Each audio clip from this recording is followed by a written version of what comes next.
bonsoir à tous et bienvenue dans votre journal. Ce soir, la rédaction accueille Nathalie Costantini, vice-rectrice de Mayotte. Bonsoir. Bonsoir.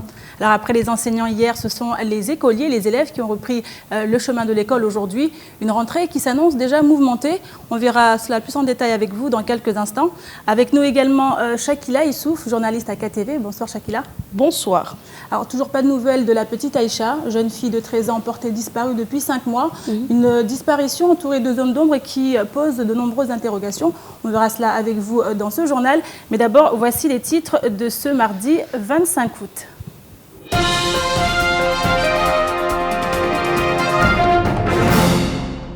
Les élèves ont repris le chemin des établissements ce matin.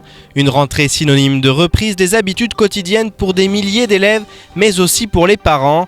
Nous étions ce matin aux abords des établissements scolaires pour prendre le pouls de cette nouvelle année. La vie chère est une réalité à Mayotte. Parmi les dépenses les plus importantes, les véhicules ont une place de choix. Achat, entretien, importation, les coûts sont souvent exorbitants. Nous avons tenté d'en comprendre le pourquoi. Les explications dans votre journal. Les mariages ont battu leur plein ces dernières semaines et la mixité a une nouvelle fois été au rendez-vous, outrepassant les barrières et bravant la haine. Nous avons suivi l'un d'eux entre une Mahoraise et un Comorien. Reportage à la fin de cette édition.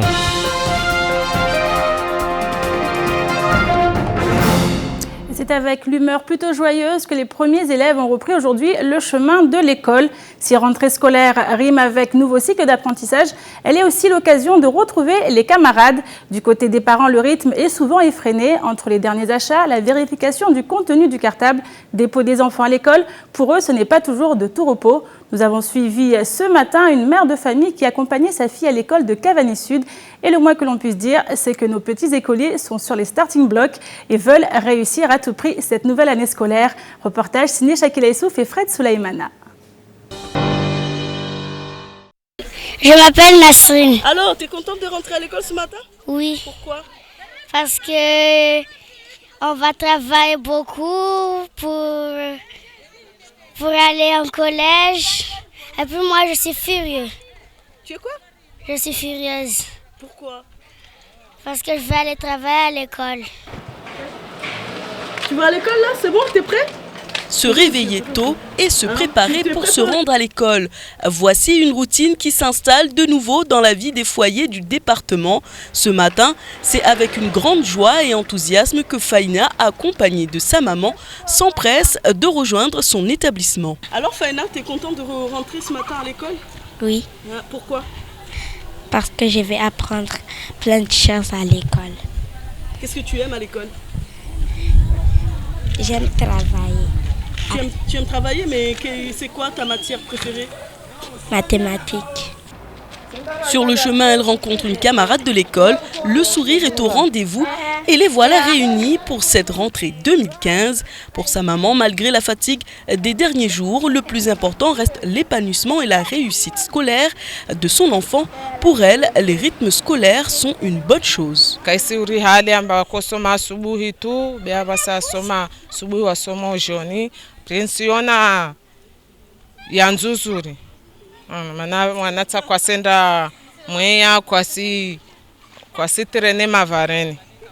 Selon les statistiques publiées pour l'année 2014-2015 par le ministère de l'Éducation nationale, de l'enseignement supérieur et de la recherche, plus de 12 millions d'élèves fréquentent les écoles, collèges et lycées de France. Ils sont accueillis par près d'1 million d'enseignants, de personnel d'éducation, d'administration et de direction. Au-delà des statistiques, le sujet de l'éducation sur le 101e département est primordial, avec chaque année de plus en plus d'élèves qui souhaitent intégrer un établissement et qui vont devoir tout mettre en œuvre malgré les conditions parfois difficiles pour réussir cette nouvelle année scolaire. Madame la vice-rectrice, on a vu ce reportage des élèves qui sont ravis de retrouver le chemin de l'école. Alors cette année, quelles seront les nouveautés au sein des établissements scolaires mahorais, s'il y en a bien évidemment? Écoutez, je crois que le gros travail sur lequel nous allons faire porter toute notre attention, c'est le travail autour de la maîtrise des compétences sur les langages. Quand on dit ça, c'est à la fois le langage, la langue de communication, mais c'est aussi la langue maternelle, c'est aussi les langages en lien avec le numérique, les langages en lien avec les langues vivantes étrangères. C'est tout ce qui permet de communiquer et de pouvoir créer une vraie cohérence, un vrai collectif de personnes. Alors, il avait été question de cela, on avait vu pour et contre. Est-ce qu'aujourd'hui la question est réglée? Ça va se faire? Alors, écoutez, je ne sais pas si la question est réglée sur le pour et le contre. En tout cas, les chercheurs sont tous d'accord pour dire que le fait de travailler à partir d'une langue maternelle n'a absolument pas d'incidence négative sur le temps d'apprentissage de la langue de scolarisation. Quand on apprend une langue, on met en œuvre des stratégies d'apprentissage, et ces stratégies d'apprentissage, elles sont les mêmes quelle que soit la langue avec laquelle on parle, quelle que soit la langue qui véhicule le message que l'on a apporté.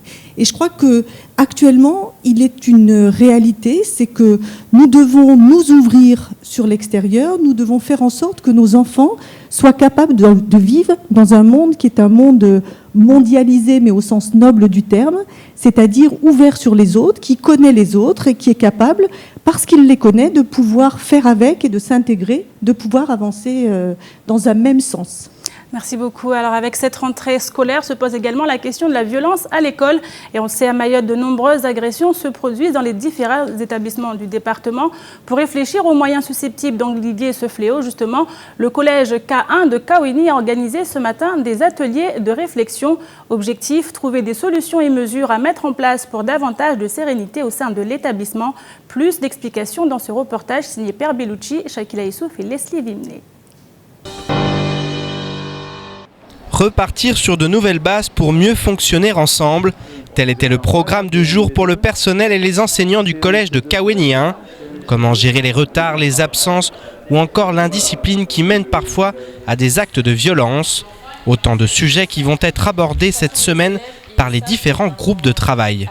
Nous avons fait le choix cette année de consacrer une semaine entière à la pré-rentrée, à l'accueil de nouveaux personnels, à l'accueil des élèves, à l'accueil des parents. Il n'y aura pas cours cette semaine, mais il y a des thématiques de travail.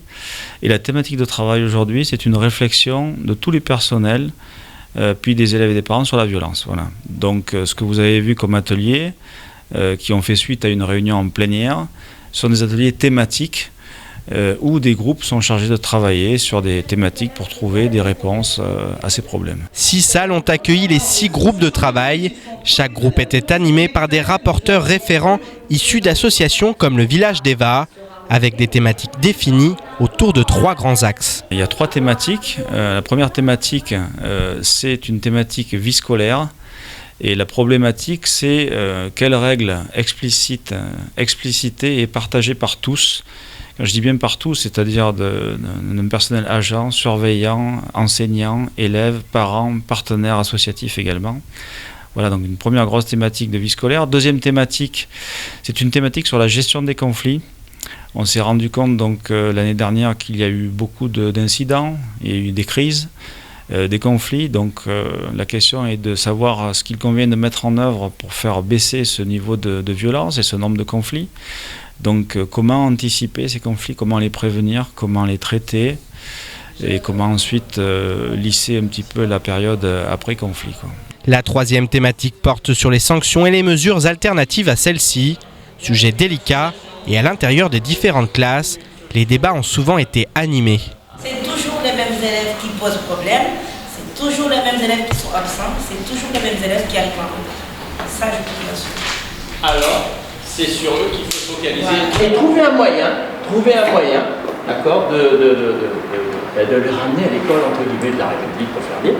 D'accord. Il s'agit de savoir, l'élève qui, pendant 5 heures, s'est amusé à divaguer, doit le payer pendant 5 heures. Comment pouvez-vous ne pas être à l'heure et ne jamais en payer le prix ? Cette initiative semble des plus bienvenues à l'heure de repartir pour une nouvelle année scolaire, sur de nouvelles bases, où chacun aura eu le loisir de mettre sa pierre à l'édifice. Alors on parle de pierre à l'édifice. Madame la vice-rectrice, je me tourne vers vous. Quelle sera la vôtre par rapport à cette initiative ? Écoutez, moi la mienne, elle est claire. Je crois que le principal adjoint de l'établissement a bien exprimé les choses. La mission de l'éducation nationale, ça n'est pas que de transmettre des connaissances, c'est d'instruire, d'éduquer et de former. Alors, dans ce qui a été fait aujourd'hui sur le collège de Kaweni, mais qui a été aussi fait dans d'autres établissements, puisque il y a une récurrence de ces dispositifs dans les différents établissements, organisés de manière peut-être un peu différente, mais en tout cas, cette sensibilisation aux incivilités et au fait qu'on doit être disposé à apprendre. On ne peut pas être dans un établissement scolaire et se comporter en n'étant pas discipliné, en ayant une attitude agressive ou désinvolte vis-à-vis des enseignants, de ses camarades, etc. Ça fait partie des choses que l'école doit enseigner. Donc là, nous avons des enseignants qui essayent de trouver des solutions ensemble. Les parents étaient aussi invités à cette réunion. Les parents sont peu venus pour des raisons, sûrement de bonnes raisons. En attendant, je crois qu'il est fondamental que chacun prenne sa place. Les enseignants pourront faire tout leur possible. S'ils sont seuls à faire, ils n'y arriveront jamais. Et quand on entend des enfants qui sont absents, qui sont en retard, il faut impérativement que quand les parents sont au courant de ces choses-là, ils prennent le relais et qu'eux-mêmes montrent à leurs enfants que c'est inadmissible aussi pour eux. Ça n'est pas l'école qui considère que c'est inadmissible, c'est la société tout entière et les parents en premier doivent donner le sens de cette obligation aux enfants. D'où le rôle primordial des parents dans la résolution de tous ces problèmes de violence. Absolument. Alors, il y a des parents qui sont très en difficulté et là aussi, nous sommes ensemble pour essayer de faire.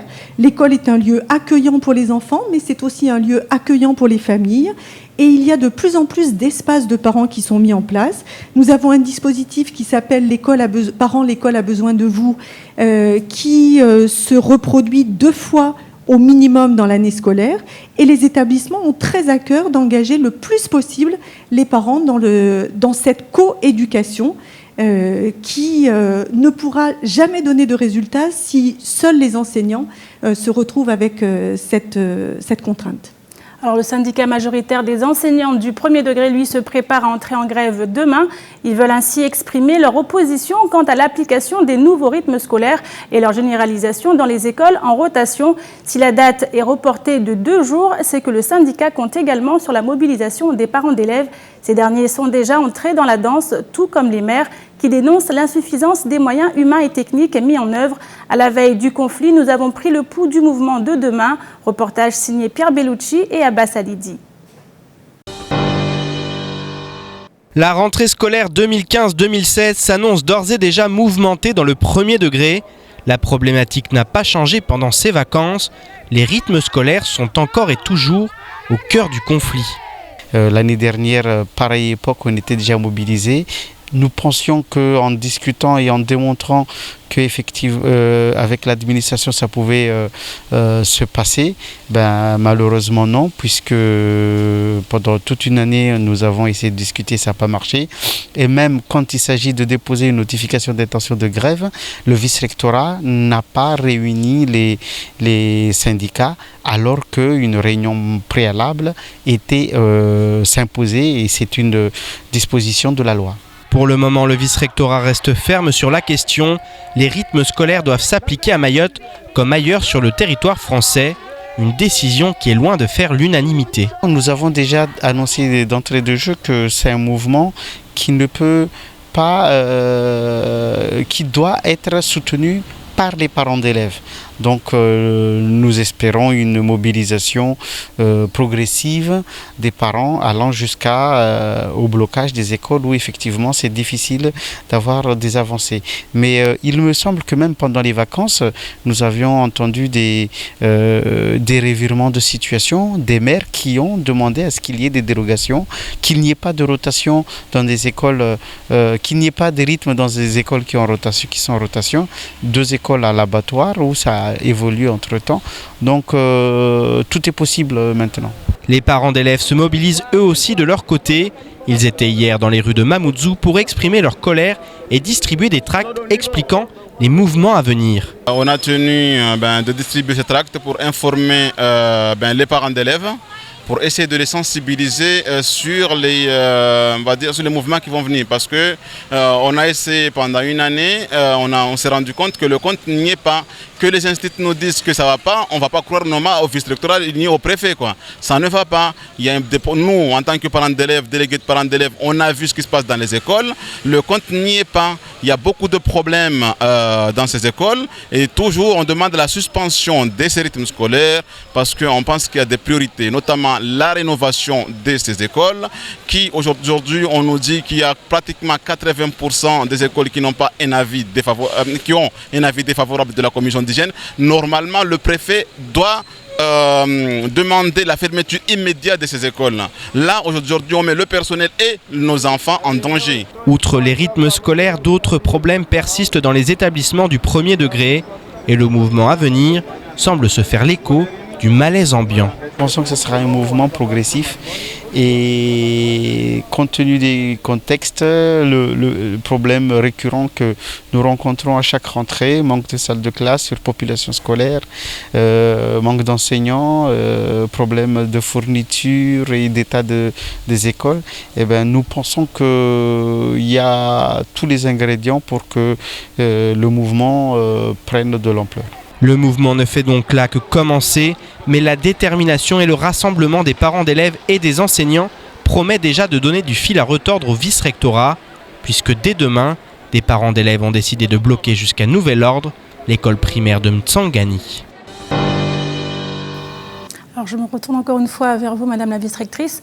Les rythmes scolaires, on a entendu beaucoup parler l'année dernière et ça recommence encore cette année. Est-ce qu'à un moment donné, on va trouver la juste mesure ou la solution qui correspond justement à ce que veulent les enseignants et notamment les parents d'élèves? Alors écoutez, moi je ne veux pas alimenter la polémique parce que je pense que ce serait stérile et que moi il n'y a qu'une chose qui m'importe, c'est que on s'occupe des enfants et qu'on ne sacrifie pas une génération d'enfants. Alors à partir de là, moi je veux bien entendre tout. Je donne juste 2 chiffres. À l'heure actuelle, 184 écoles. Sur les 184 écoles, 62 sont en rotation. Sur les 62 en rotation, il y en a 15 qui sont, pour certaines, en rotation partielle et qui ont choisi, après une année d'expérimentation, de mettre en place un dispositif qu'elles ont expérimenté et qui a eu l'accord de l'ensemble des personnels de l'école et du maire, etc. C'est-à-dire qui ont respecté la procédure. Nous avons actuellement plus de 50 000 enfants dans le premier degré. Le premier degré, c'est vraiment le temps fort, la ministre l'a encore rappelé hier, c'est le temps fort qui va permettre ensuite aux enfants de prendre le bon rythme pour pouvoir se développer correctement et pour pouvoir des études qui iront le plus loin possible pour assurer une insertion professionnelle. Je pense qu'il est temps qu'on travaille sur les contenus d'enseignement. Nous avons actuellement sur le territoire le délégué général de la langue française et des langues de France, qui a un rapport qui lui a été demandé par le Premier ministre qui était venu sur le territoire. Et ce monsieur a choisi Mayotte pour pouvoir travailler, pour essayer d'apporter une plus-value sur le travail autour de la maîtrise de la langue. Je crois que c'est plus important de donner du temps à nos enfants pour travailler là-dessus. L'organisation des rythmes scolaires, vous avez entendu, vous avez une dame qui vous a dit qu'elle était contente de savoir ses enfants à l'école le matin et l'après-midi. Oui, il y a des problèmes, mais si on attend que les 600 salles de classe soient construites avant de faire l'école aux enfants, alors je pense que vos enfants, madame, si vous en avez, et les enfants d'un certain nombre de personnes vont vraiment être totalement sacrifiés. Et ça, moi, je ne le ferai pas. Donc oui, j'entends. Après, quand on parle des parents d'élèves, moi, je voudrais quand même rappeler que je n'ai pour l'instant pas eu l'occasion de rencontrer cette association de parents d'élèves, puisqu'elle s'est constituée au mois de juin. Donc, je vais les rencontrer prochainement. J'aurai grand plaisir à faire connaissance avec eux. J'ai déjà rencontré la FCPE, j'ai déjà rencontré la PEP, qui se sont aussi positionnés par rapport à cela. Je crois que tout le monde a vu qu'on essayait de faire des efforts. Tout le monde entend. On a toujours parlé d'exigence et de bienveillance. Si on ne fait pas confiance aux professionnels, alors c'est pas la peine. Moi, je voudrais seulement dire aux parents qu'ils nous fassent confiance. On ne fera rien contre leurs enfants. Au contraire, on essaye de tout faire pour que leur enfant puisse faire comme la petite fille a dit, c'est-à-dire aller apprendre des choses, parce qu'à l'école, on apprend beaucoup de choses et on est très content d'aller à l'école. Alors laissons les enfants aller à l'école. Merci beaucoup, Madame la vice-rectrice. C'est votre dernier mot pour votre intervention ce soir. Merci beaucoup. Donc, hier, nous vous le révélions, en toute fin d'édition, les négociations concernant la société Orange ont échoué. La délégation qui s'est rendue sur l'île de la Réunion est revenue bredouille. La grève a donc été reconduite ce jour et après 10 jours sans négociation, le conflit ne voit toujours pas le bout du tunnel. Alors que la direction doit se rendre à Mayotte dans les prochains jours, un délégué syndical réunionnais est venu sur le territoire soutenir ses collègues mahorais. On l'écoute au micro de Pierre Bellucci. Au bout de 5 semaines, donc, cet échange était très attendu et nous pensions vraiment sortir dès hier de ce conflit. D'autant plus que nous avions donc confirmation qu'au niveau national, la direction du groupe avait validé donc les montants et les sommes demandées. Donc là, le montant, c'est-à-dire la prime mensuelle de 120 € et les faits rétroactifs demandés par les salariés grévistes. Et donc les montants proposés lors de cette séance étaient bien en deçà de ce qui était attendu et de ce qui a été validé au national. Donc évidemment, il n'y a pas eu d'accord et de sortie de crise hier soir. Et en termes de conflit, nous continuons de demander donc au niveau national, puisque il est très difficile de discuter avec notre directeur régional, nous continuons de demander donc une médiation, soit au travers d'un membre de la direction du national, soit au travers d'un autre membre de la direction locale, ou pourquoi pas Madame la DRH. Et à noter que M. Bouquillon, le directeur général d'Orange Océan Indien, doit être muté à la fin du conflit en Guinée. Autre grève, celle de la Somaco. Depuis d'interminables semaines, les salariés de la Somaco sont en grève. Ils avaient rendez-vous hier avec leur direction dans les locaux de la DIECT. Là encore, pas de consensus trouvé, d'où la poursuite du mouvement. Demain, une nouvelle réunion de conciliation est prévue, toujours à la DIECT. On écoute le secrétaire départemental du syndicat EFO au micro d'Abbas Alidi. Demain, je formule le vœu de parvenir quand même à un accord de sortie de conflit. Ce qu'il faut le dire, ce qu'on réclame aujourd'hui, il y a un blocage sur 2 mesures collectives, essentiellement le 13e mois et le chèque déjeuner. Et donc, moi, tout ce que je peux dire aujourd'hui, c'est que je demande à l'employeur de faire preuve de responsabilité sociale et d'envisager un consensus sur ces 2 points-là pour qu'on puisse trouver un point d'accord et se diriger très rapidement vers la conclusion d'un protocole de sortie de conflit. Parce qu'il est grand temps que ce conflit trouve une fin pour qu'on puisse retrouver la sérénité et la paix sociale au sein de cette entreprise Somaco. À Mayotte, l'une des grandes préoccupations pour les administrés reste la vie chère. Parmi les grandes dépenses des ménages arrivent en 3e position les frais de transport. Les véhicules représentent un budget parfois faramineux. La moindre casse sur un véhicule engendre des frais de réparation exorbitants. Nous sommes donc partis à la rencontre d'un professionnel pour comprendre pourquoi les coûts sont aussi élevés à Mayotte. Un sujet signé Pierre Bellucci et Abbas Alidi. Nous le répétons régulièrement, de plus en plus de véhicules circulent sur les routes du département. Un parc relativement récent avec des voitures bien souvent importées, comme nous l'explique un professionnel. Il me semble qu'on a à peu près 1300 véhicules neufs vendus par des concessionnaires à Mayotte qui rentrent à Mayotte tous les ans. Et on a sur la totalité donc, des achats des Mahorais sur l'extérieur, en véhicules, 5000 véhicules à l'année.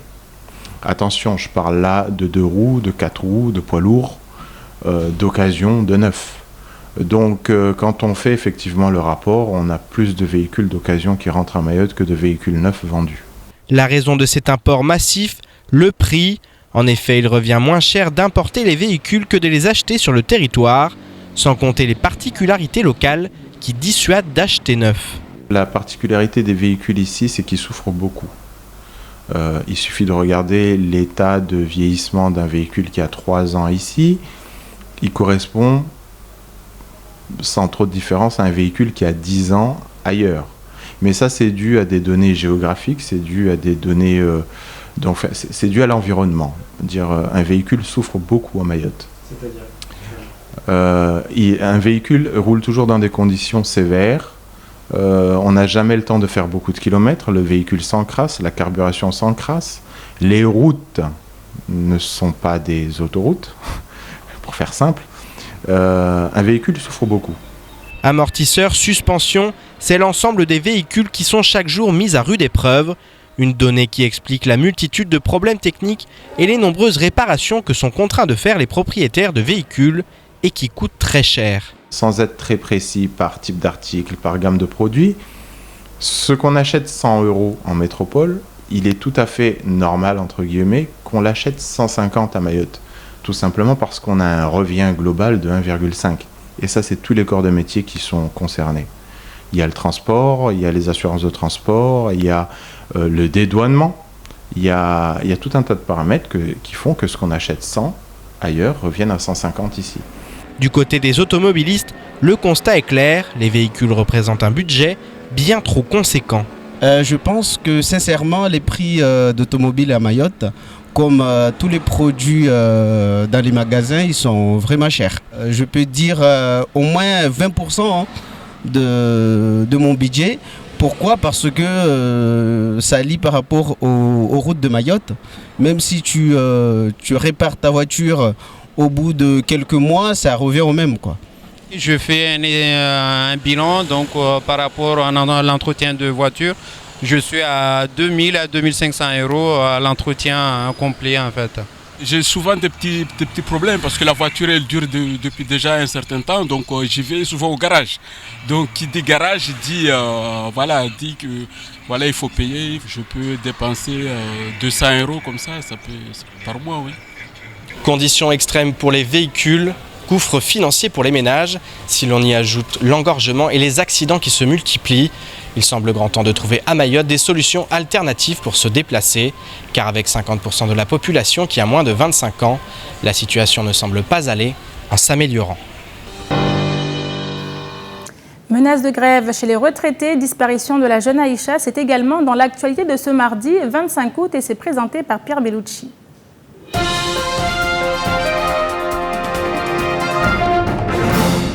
En juillet dernier, le groupe Kwezi relayait l'information de la disparition d'Aïcha, jeune comorienne de 14 ans.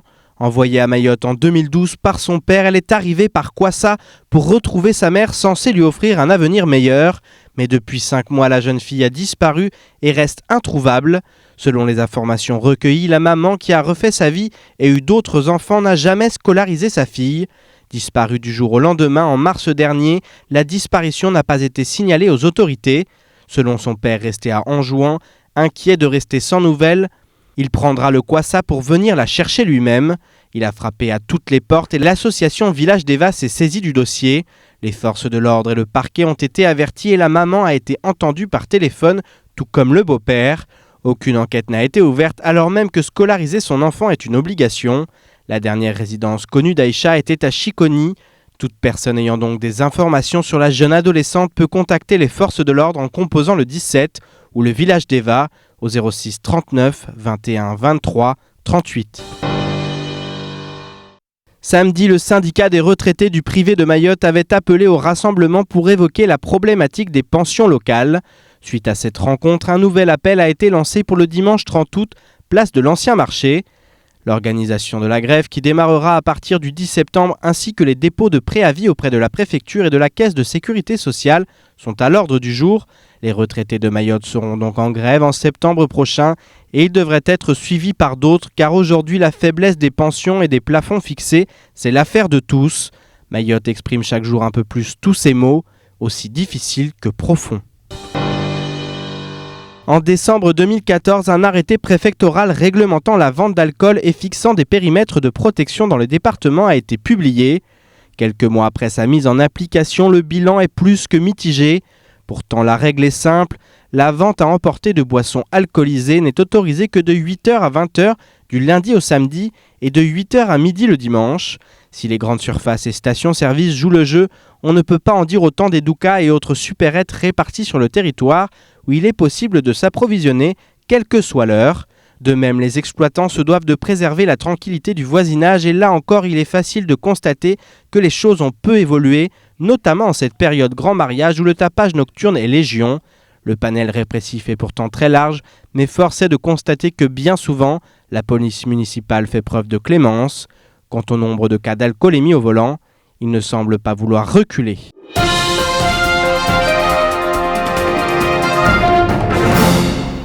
Chakila, on revient avec vous sur la disparition de la jeune Aïcha, 13 ans, disparue depuis 5 mois. Pas de nouvelles jusqu'alors ? Pas de nouvelles. Ce qui est vraiment préoccupant, c'est le manque de réaction de sa mère. Peut-être que de ce côté-là, en sachant que la cellule de recueil d'informations préoccupantes a été alertée depuis le 17 juillet par l'association DEVA, sachant que la maman, elle ne réagit pas, ça veut dire qu'il y a un problème, parce que quand même, on ne peut pas mettre un enfant au monde et ne pas s'en préoccuper. Donc, il y a plein d'informations qui ont... Enfin, les dernières informations qu'on a, c'est que de toute façon, la police fait son enquête. Et voilà, pour le moment, on n'a pas plus d'informations. On n'a pas vraiment d'éléments. Et donc, ce qui inquiète vraiment, c'est le manque de réaction de sa maman, le fait qu'elle ne se préoccupe pas plus que ça. Et tout à l'heure encore, j'étais au téléphone avec son père, qui a beaucoup d'espoir avec l'association DEVA et qui expliquait aussi que le soir où il a été entendu par la gendarmerie, parce qu'il a été convoqué et il est parti voir la gendarmerie de Sada, on lui a dit vous n'aviez pas à passer à la télé, et puis voilà, vous allez partir chez vous. Mais de toute façon, c'est normal, la reconduite à la frontière, c'est normal, il était rentré de manière illégale, mais voyant la situation, est-ce que le fait que le père soit à Mayotte, ça n'aurait pas été intéressant aussi, parce que le père a expliqué depuis le départ que son enfant était attaché à elle et qu'elle avait fugué, avant de fuguer, elle avait demandé à sa maman qu'elle voulait rentrer au Comores pour retrouver son père. Et bien évidemment, toute personne qui pourrait contribuer à retrouver la petite Aïcha pourra se présenter devant les services de police. Et malgré les tensions politiques entre Mayotte et les Comores, les unions entre femmes mahoraises et un homme comorien et inversement restent nombreux. C'est ce que Kadhafi et Zainaba ont prouvé récemment en célébrant leur mariage à Anyundu dans la commune de Bweni. C'est avec de la danse originaire de Tanzanie, le Jaliko, que tout l'entourage du marié défile jusqu'à chez la promise. Une danse qui, comme le veut la tradition, se pratique la nuit tombée. L'occasion pour les Mahorais du village de découvrir une nouvelle danse, une danse traditionnelle issue des îles voisines. Reportage signé Shakila Youssouf et Fred Souleymana.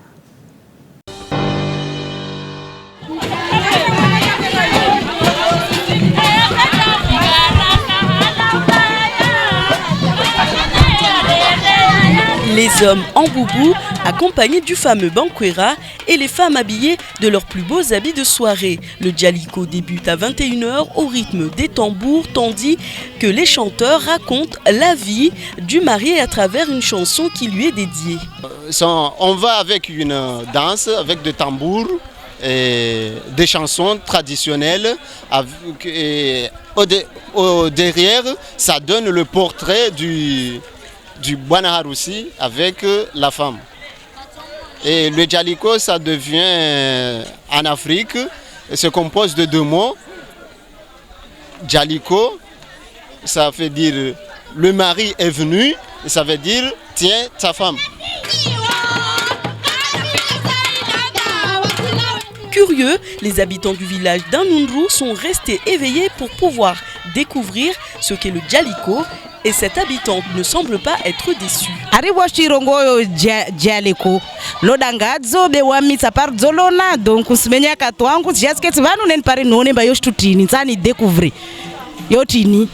La danse traditionnelle des îles permet de réunir les populations et d'apaiser les tensions. Malgré certaines différences, toutes les occasions sont bonnes pour faire la fête. Et après plus de 10 ans de mariage traditionnel, ce couple nous a invités à partager un moment d'union et de joie et souhaite à travers ce reportage faire passer un message d'amour et d'union. Moi, je lance un message dans ma famille et toute la population comorienne qui habite à Mayotte qui m'a soutenu de faire toutes les manifestations traditionnelles comoriennes. Et je souhaitais tous les Comoriens qui sont mariés mahorais de faire comme ça. Ne laisse pas votre famille d'aller faire un grand Ada aux Comores. Ici à Mayotte, on peut faire un Ada comme aux Comores. L'amour va au-delà de tout, vu de ce qu'on a et là où on est en ce moment, ça montre bien. Entre Comores et Mahorais? Oui, oui, bien sûr. Moi, je dis, quand on s'entend, c'est tout. Les invités s'étaient déplacés des 4 coins de l'île. Espérons donc que l'amour finira par guérir les maux qui font tant défaut au vivre ensemble sur le 101e département.